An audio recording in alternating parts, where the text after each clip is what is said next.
Subscribe now and press the bell icon. Never miss an update. नमस्कार सभी मित्रों को स्वागत करता हूं सबका इस YouTube चैनल पर जिसका नाम है स्टडी विद PN लोधा। साथियों, वैसे तो संस्कृत शिक्षण के पेपर में पहले भी कहीं ले चुका हूं, लेकिन बहुत दिनों में या बहुत दिनों के बाद संस्कृत का ये मॉडल पेपर लेकर आया हूं। तो अब जो रीट का एग्ज़ाम से संबंधित चर्चाएं आ रही है कि सितंबर में आपके एग्ज़ाम होगा, ठीक है, 19 सितंबर या 26 सितंबर ऐसी कुछ डेटें आ रही है। तो अभी वो ऑफिशियल रूप से जब घोषणा हो जाएगी तो वो क्लियर हो जाएगा। तो 3-3.5 महीने मान करके आपको चलना है कि इसमें आपका एग्ज़ाम हो जाएगा। तैयारी को उसी दिशा में उसी रफ्तार के साथ करना होगा और उसी क्या दुगनी रफ्तार के साथ, तभी काम चलेगा, क्योंकि कंपटीशन और ज़्यादा टफ होने वाला है। साथियों देखिए, आज से हम संस्कृत शिक्षण के टेस्टों की शुरुआत कर रहे हैं। एक दिन छोड़ करके आपको, मतलब जैसे आज टेस्ट है तो कल न्याय, परसों वापस संस्कृत का आ जाएगा। बाकी शिक्षण विधियों का, साइकोलॉजी का, हिंदी का, अब पर्यावरण का टेस्ट भी आपके आने वाले हैं, SST के टेस्ट भी आने वाले हैं। तो बिल्कुल रेगुलर कम से कम 2 वीडियो तो आपको मिल ही जाएंगे रोजाना। तो यहाँ पर लेवल 1 और लेवल 2 के लिए बहुत ही अच्छे प्रश्नों का समावेश देखने को मिलेगा। चलते हैं, शुरू करते हैं इस वीडियो को। पहला क्वेश्चन देखेंगे साथियों। प्रश्न नंबर 1 है, तिष्ट अत्र कह लकार है, लट लकार है, लिरिट लकार है, लोट लकार है, विधिलिंग लकार है। मतलब ये जो तिष्ट शब्द है इसमें कौन सा लकार है? प्रश्न संख्या 1 का सही विकल्प बताइएगा। देखिए, तिष्ट जो शब्द है इसमें लकार की अगर हम बात करें तो साथियों इसमें लोट लकार लगा हुआ है। कौन सा लकार का प्रयोग हुआ है इसमें? लोट लकार का। थर्ड विकल्प आपके प्रश्न संख्या 1 में सही है। चलिए नेक्स्ट आगे बढ़ेंगे प्रश्न नंबर 2 की ओर। तो साथियों दूसरा क्वेश्चन, पिता पुत्राय पुस्तकम यच्छति रेखांकित पदे विभक्ति भवति सप्तमी, षष्ठी, तृतीया और चतुर्थी। देखिएगा, यहाँ पर रेखांकित शब्द है पुत्राय, इसमें आपको विभक्ति बतानी है कि इसमें कौन सी विभक्ति लगी हुई है। पिता पुत्राय पुस्तकम यच्छति, तो साथियों यहाँ पर पुत्राय में चतुर्थी विभक्ति का प्रयोग हुआ है। यहाँ पर चौथा विकल्प जिसमें चतुर्थी विभक्ति दे रखी है वही सही आंसर है। जैसे पुत्राय, यहाँ पर पुत्राय है, रामाय है, राम में भी रामाय, इस प्रकार से। तो ये चीज़ें चतुर्थ विभक्ति के अंतर्गत आती है। दूसरे क्वेश्चन में आपका चौथा विकल्प सही है। आगे बढ़ेंगे प्रश्न नंबर 3 की ओर। तीसरा क्वेश्चन है, निश्चल है शब्द उपसर्ग अस्ति निश, निस, नी और निस। देखिएगा, यहाँ पर निश्चल शब्द में आपको उपसर्ग का बताना है कि इसमें कौन सा उपसर्ग लगा हुआ है। प्रश्न संख्या 3 में सही विकल्प का चुनाव करना है आपको। तीसरे क्वेश्चन का सही आंसर दीजिएगा। साथियों देखिए, निश्चल में निस उपसर्ग लगा हुआ है, क्योंकि जो निस उपसर्ग होता है उसमें हलंत लगा होता है बाद में, तो इसमें हलंत नहीं लग रहा है, तो ये गलत है। यहाँ पर निश जैसा कोई उपसर्ग नहीं होता है और नीह प्लस छल, यहाँ पर उपसर्ग होता है निस। कौन सा होता है? निस उपसर्ग होता है। विकल्प नंबर आपका कौन सा सही है तीसरे क्वेश्चन में? दूसरा विकल्प सही है। बात करेंगे प्रश्न नंबर 4 की, तो चौथा क्वेश्चन देख लेते हैं। चौथा क्वेश्चन है, गम प्लस कत बराबर, यहाँ पर आपको बताना है नपुंसकलिंग रूप भवति। नपुंसकलिंग रूप कौन सा होगा? गत है, गता, गतम। बताइए, नपुंसकलिंग रूप में बताना है आपको, ऐसा नहीं है, या सर्वाणी। यहाँ पर नपुंसकलिंग की बात की जा रही है।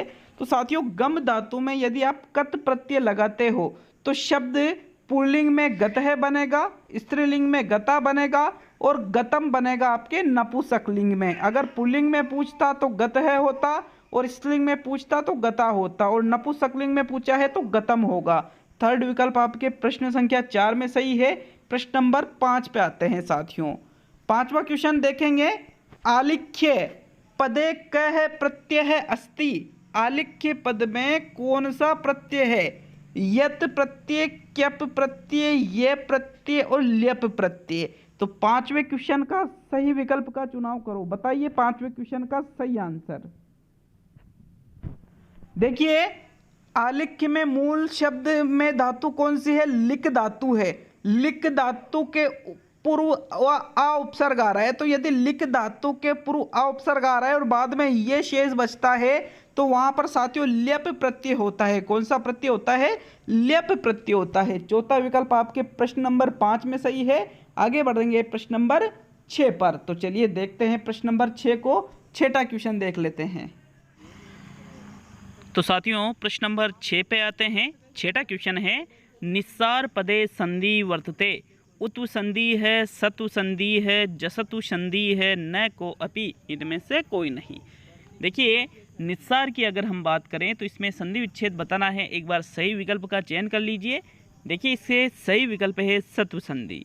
निस्सार का संधि विच्छेद होगा निह प्लस सार। विसर्ग संधि के अंतर्गत यहाँ पर से का आगम हो जाता है सत्व संधि के अंतर्गत। विकल्प नंबर 2 सही है साथियों प्रश्न संख्या 6 में। आगे बढ़ेंगे प्रश्न नंबर 7 की ओर। इसकी एक छोटी सी ट्रिक मैं आपको बताता हूँ, ज़्यादा अंदर डीपली नहीं जाऊँगा। देखिए सत्व संधि में बीच में सा आता है, एक मेन इसकी पहचान होती है, ठीक है। जैसे निस्सार में आधा सा आ रहा है ना, तो दूसरा विकल्प यहाँ सही है वैसे भी, नियम के अकॉर्डिंग भी, और ये एक छोटी सी चीज़ मैंने आपको बताई है। प्रश्न नंबर 7 पे आते हैं।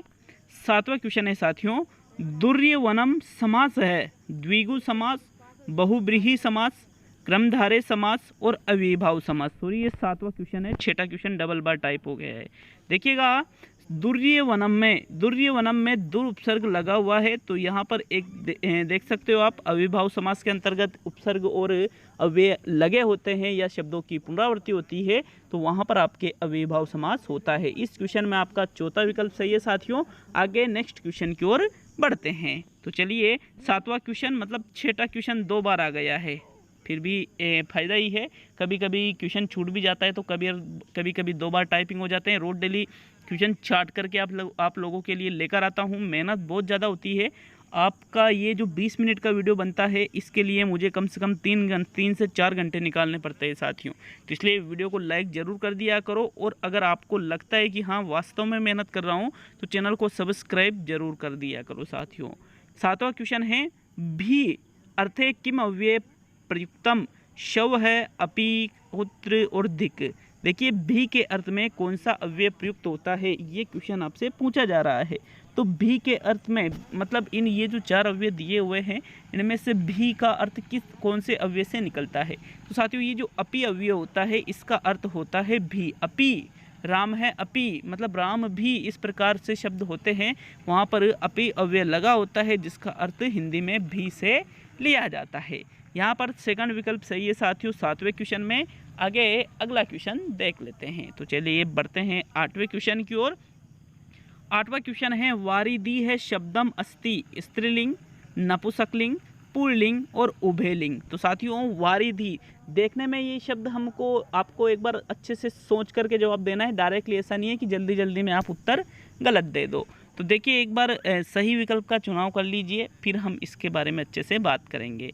इसका सही विकल्प है पुल्लिंग। संस्कृत के अंतर्गत शब्द पूछा जा रहा है। वारिधि जो शब्द है साथियों, ये स्त्रीलिंग नहीं है। संस्कृत में ये पुल्लिंग के अंतर्गत आता है। किसके अंतर्गत आता है? ये पुल्लिंग के अंतर्गत आता है। यदि आप स्त्रीलिंग कर रहे हो, हिंदी में क्वेश्चन नहीं पूछा जा रहा है। क्वेश्चन संस्कृत का टेस्ट है, संस्कृत व्याकरण से संबंधित ही प्रश्न पूछे जा रहे हैं, इसलिए स्त्रीलिंग नहीं है यहाँ पर। ये संस्कृत में पुल्लिंग के अंतर्गत आता है। जैसे देवता शब्द भी हमको हिंदी में पुल्लिंग लगते हैं, लेकिन संस्कृत में ये स्त्रीलिंग के अंतर्गत आते हैं। तल प्रत्यांत युक्त ये शब्द होते हैं। यहाँ थर्ड विकल्प आपके प्रश्न संख्या 8 में बिल्कुल सही है। आगे बढ़ेंगे प्रश्न नंबर 9 की ओर। नेक्स्ट आगे बढ़ेंगे 9वें क्वेश्चन की ओर। तो 9वां क्वेश्चन, आविर्भाव है पदस्य विपरीतार्थकम शब्दमस्ति। निर्भाव है, सभाव है, प्रभाव है, तिरोभाव है। सही विकल्प का चयन करो प्रश्न संख्या 9 में। देखिए आविर्भाव जो शब्द है, इसका विपरीतार्थक, विपरीत अर्थ मतलब विलोम शब्द यहाँ पर पूछा जा रहा है। तो आविर्भाव का जो विलोम होता है साथियों, वो होता है तिरोभाव है। क्या होता है? तिरोभाव है होता है। प्रभाव, सभाव, निर्भाव नहीं होता है। फोर्थ विकल्प आपके 9वें क्वेश्चन में सही है। नेक्स्ट 10वें क्वेश्चन की ओर आते हैं। तो प्रश्न संख्या 10, प वर्गस्य उच्चारण स्थानम वर्तते। तालु है, मूर्धा, ओष्ठो और कंठ है। प वर्ग का उच्चारण स्थान आपसे पूछा जा रहा है कि प वर्ग का उच्चारण स्थान इनमें से कौन सा है। तो साथियों उपोधिनाम ओष्ठ है। यहाँ पर जो थर्ड विकल्प है ओष्ठ वाला, मतलब प वर्ग, प पतंग वाला जो है, फल वाला जो है, बकरी वाला जो है, भय बट्टी वाला जो है, प फ ब भ और मैं, यहाँ पर इनका उच्चारण स्थान ओष्ठ से होता है। किनसे? ओष्ठ मतलब होठों से होता है। थर्ड विकल्प सही है। यहाँ पर इचु ऐसा नाम कंठय होता है च वर्ग का।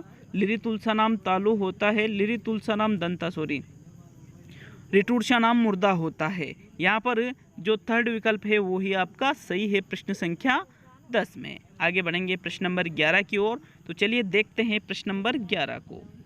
11वां क्वेश्चन है चतुर्दश वर्णा नाम इति छंद है किम? वसंत तिलका छंद है, मालिनी छंद है, मंदाक्रांता छंद है, वंशस्थ छंद है। यहाँ पर जो चतुर्दश वर्णा नाम मतलब 14 वर्णों की जो संख्या है 14, ये कौन से छंद में होते हैं? तो साथियों इसका सही विकल्प बताइए। प्रश्न नंबर 11 का सही आंसर बताओ। देखिए 11वें क्वेश्चन का सही आंसर है वसंत तिलका। वसंत तिलका जो छंद है इसके प्रत्येक चरण में 14 वर्ण होते हैं, अर्थात इसके चारों चरण में टोटल कितने 56 वर्ण होते हैं। प्रथम विकल्प आपका 11वें क्वेश्चन में सही है। आगे बढ़ेंगे प्रश्न नंबर 12 की ओर। तो 12वां क्वेश्चन देख लेते हैं। वह चावलों से भात पकाता है, संस्कृत अनुवाद है करोति। संस्कृत में अनुवाद करना है इस लाइन का। पहला विकल्प स है तंडुलान ओदनम पचती। दूसरा विकल्प है स है तंडुले ओदनम पचती। तीसरा है स है तंडुलेभ्य ओदनम पचती। और चौथा है स है तंडुशु ओदनम पचती। तो यहाँ पर कौन सा विकल्प सही है प्रश्न नंबर 12 में? देखिए सभी में से एक जैसा है, ओदनम भी एक जैसा है, पचती भी। तो यहाँ पर कोई ट्रिक काम नहीं करने वाली है। आपको पता होना चाहिए कि इसमें जहाँ पर अनुवाद करना है तो यहाँ पर जो चावलो शब्द है इससे ही आपको अनुवाद करना है। तो साथियों इसका जो सही अनुवाद रहेगा उसका विकल्प है प्रथम वाला, स तंडुलान ओदनम पचती। वह चावलों से भात पकाता है, ये इसका संस्कृत में अनुवाद होगा। प्रथम विकल्प 12वें क्वेश्चन में सही है। आगे बढ़ेंगे प्रश्न नंबर 13 की ओर। तो 13वां क्वेश्चन माता पुत्र पर क्रोध करती है इत्यस्य वाक्यस्य संस्कृतेन अनुवाद है कुरुत है। माता पुत्र पर क्रोध करती है, ये तो आपके हिंदी में दे रखा है, इसका वापस आपको संस्कृत में अनुवाद करना है। पहला है माता पुत्रे कुप्यति, माता पुत्रम कुप्यति, माता पुत्राय कुप्यति और माता पुत्रात कुप्यति। तो साथियों यहाँ पर माता कुप्यति बिल्कुल सेम है यहाँ पर क्रोध करने के अर्थ में। तो साथियों क्रोध करने के अर्थ में चतुर्थी विभक्ति का प्रयोग होता है। किसका प्रयोग होता है? चतुर्थी विभक्ति का। और चतुर्थी विभक्ति का यहाँ पर चतुर्थी विभक्ति पुत्र का चतुर्थी क्या बनेगा? पुत्राय। क्या बनेगा? पुत्राय बनेगा। साथियों थर्ड विकल्प आपके प्रश्न संख्या 13 में बिल्कुल सही है। प्रश्न नंबर 14 पे आते हैं। 14वां क्वेश्चन मोहनेन पाठ है पठ्यते वाच्य परिवर्तनम कुरुत है। कर्तृवाच्य में आपको वाच्य परिवर्तन करना है। मोहनेन पाठ है पठ्यते। पहला विकल्प मोहन है पाठम पठती, मोहन है पाठम पठ्यते, मोहनम पाठ है पठ्यते और मोहनेन पाठम पठ्यते। तो यहाँ पर जो मैंने आपको एक बार ट्रिक बताई थी अच्छे से कि भाई आपको किस प्रकार से वाच्य परिवर्तन या अनुवाद में जब अगर ट्रिक लग जाती है तो बिल्कुल 100% काम करेगी। साथियों यहाँ पर लगा के देखते हैं। मोहनेन शब्द है तो इसका परिवर्तन करेंगे तो मोहनेन तो रहेगा नहीं, तो मोहनेन यहाँ पर चौथा हटा देते हैं क्योंकि परिवर्तन कर रहे तो वो का वही नहीं रहेगा। अब मोहनम मोहन है मोहन है, यहाँ पर इसको भी हटा देते हैं क्योंकि दो एक जैसे मिल रहे हैं। तो यहाँ या तो प्रथम सही है या दूसरा सही है। अब ये देखिए पाठ है तो पाठ है का यहाँ पर दोनों जगह पाठम पाठम हो रहा है और पठ्यते तो यहाँ पर पठ्यते। मोहन है पाठम पाठम। पठ्यते का पठ्यते तो रहेगा नहीं, परिवर्तन होगा तो क्या हो जाएगा? पठती हो जाएगा। साथियों यहाँ प्रथम विकल्प आपका सही है प्रश्न नंबर 14 में। आगे बात करेंगे प्रश्न नंबर 15 की। तो साथियों 15वां क्वेश्चन है प्रश्न निर्माणम कुरुत है। प्रश्न निर्माण कीजिए। अभी साइकोलॉजी का भी टेस्ट आना है कुछ समय बाद ही, जस्ट 1-1.5 घंटे बाद आपका साइकोलॉजी का भी टेस्ट आ जाएगा। बुद्धिर्यस्य बलम तस्य कश्य का कश्या है किम। तो साथियों जब भी आपको प्रश्न का निर्माण करना है तो कहाँ से करोगे? आप देखिए बुद्धिर्यस्य बलम कश्य, तो साथियों कश्य हो जाएगा। तस्य आ रहा है ना यहाँ पर, तो तस्य से मिलता जुलता शब्द कौन सा है? कश्य है, न कि कश्या का और किम। तो साथियों यहाँ आपका प्रथम विकल्प सही है प्रश्न संख्या 15 में। नेक्स्ट प्रश्न नंबर 16 की ओर बढ़ते हैं। 16वां क्वेश्चन अर्थ ग्रहणार्थम सर्वाधिक है उपयुक्तम पठन है भवती। अर्थ ग्रहण के अर्थ में सर्वाधिक उपयुक्त पठन है चित्र पठन, शब्द पठन, सस्वर पठन और मौन पठन। तो साथियों यहाँ पर अर्थ ग्रहण के अर्थ में बताइए। देखिए अर्थ ग्रहण जब भी आपको करना होता है तो चित्र, शब्द और सस्वर पठन नहीं बल्कि सबसे ज़्यादा किया जाता है मौन पठन, क्योंकि मौन पठन के माध्यम से ही आप बिल्कुल सही तरीके से अर्थ ग्रहण और शानदार और ज़्यादा तरीके से, ज़्यादा अच्छे तरीके से समझ सकते हो उपयुक्त पाठ को। यहाँ पर जो चौथा विकल्प है मौन पठन वाला, वो ही आपका सही आंसर है प्रश्न संख्या 16 में। नेक्स्ट प्रश्न नंबर 17 की ओर आते हैं। तो 17वां क्वेश्चन है, संस्कृत संभाषण शिविरेषु कस्या विधेः प्रयोगे क्रियते? पाठ्यपुस्तक विधेय है, प्रत्यक्ष विधेय है, भंडारकर विधेय है, समन्वय विधेय है। 17वें क्वेश्चन का सही विकल्प बताइए। एक बार अनुवाद नहीं करेंगे, पहले आप आंसर बताइए इसका। तो साथियों इसका जो सही आंसर है 17वें क्वेश्चन में वो है प्रत्यक्ष विधेय है। कैसे? संस्कृत संभाषण के लिए आप कौन सी विधि का? तो साथियों संस्कृत में संभाषण करना है तो प्रत्यक्ष विधि में क्या होता है, जिस लैंग्वेज में पढ़ाया जा रहा है उसी लैंग्वेज में बात की जाती है, ठीक है। दूसरी भाषा का प्रयोग करना इसमें वर्जित होता है प्रत्यक्ष विधि में। दूसरा विकल्प आपके 17वें क्वेश्चन में सही है। आगे प्रश्न नंबर 18 की ओर आते हैं साथियों। तो 18वां क्वेश्चन है, क्रियाधारिता शिक्षा पद्धति नास्ती है? डाल्टन पद्धति, मोंटेसरी पद्धति, किंडरगार्टन पद्धति, हर्बर्ट पंचपदी पद्धति। देखिए क्रिया आधारित शिक्षा पद्धति इनमें से जो नहीं है वो बताना है आपको। साथियों डाल्टन पद्धति भी क्रिया आधारित मानी जाती है, मोंटेसरी भी क्रिया आधारित मानी जाती है और किंडरगार्टन भी क्रिया आधारित मानी जाती है। लेकिन जो हर्बर्ट की पंचपदी विधि है साथियों, यहाँ पर इनमें से क्रिया आधारित इसको नहीं माना जाता है। यहाँ चौथा विकल्प आपके 18वें क्वेश्चन में सही है। आगे बढ़ेंगे प्रश्न नंबर 19 की ओर। तो चलिए देखते हैं प्रश्न संख्या 19 को। संस्कृत भाषा शिक्षणस्य प्रथम कौशल विद्यते श्रवणम, पठनम, संभाषणम, लेखनम। संस्कृत भाषा शिक्षण में प्रथम कौशल कौन सा है? तो 4 कौशल होते हैं, श्रवण, पठन, संभाषण और लेखन। तो सबसे पहले कौशल आता है साथियों श्रवणम और सबसे अंत में आता है लेखनम। प्रथम पूछा है तो श्रवणम राइट होगा, अंतिम पूछता तो हम करते लेखनम। मतलब प्रथम विकल्प सही है 19वें क्वेश्चन में।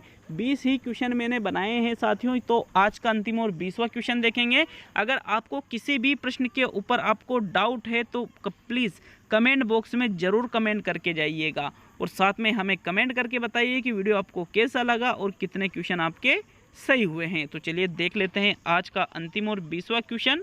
कस्याम विधौ उदाहरणे नियमन प्रति शिक्षणस्य सूत्रस्य अनुसरण क्रियते? संभाषण विदो है, आगमन विदो है, निगमन विदो है, पाठ्यपुस्तक विदो है। तो साथियों पहले सही विकल्प बताइए, फिर हम यहाँ पर इसका अनुवाद करेंगे। तो 20वें क्वेश्चन का जो सही आंसर है, देखिए प्रश्न पूछ रहा है कस्या विदो, कौन सी विधि में? उदाहरण है नियमनम प्रति, उदाहरण से नियम की ओर बढ़ते हैं, तो उदाहरण से नियम की ओर आगमन विधि में बढ़ा जाता है साथियों। सेकंड विकल्प आपके 20वें क्वेश्चन में सही है। तो आज का ये टेस्ट, प्रथम टेस्ट जो हमने चलाया है, इसकी अलग से मैं प्ले लिस्ट बना दूंगा। बिल्कुल आपको जो आने वाले अगले 3 महीने में, 3 साढ़े 3 महीने में जब तक एग्ज़ाम होगा, संस्कृत के सारे टेस्ट यहाँ पर आपको मिल जाएंगे। तो बहुत बहुत धन्यवाद दूंगा सभी साथियों को वीडियो को पूरा देखने के लिए। साइकोलॉजी का टेस्ट आ रहा है, इसके बाद उसको भी ज़रूर देखिएगा।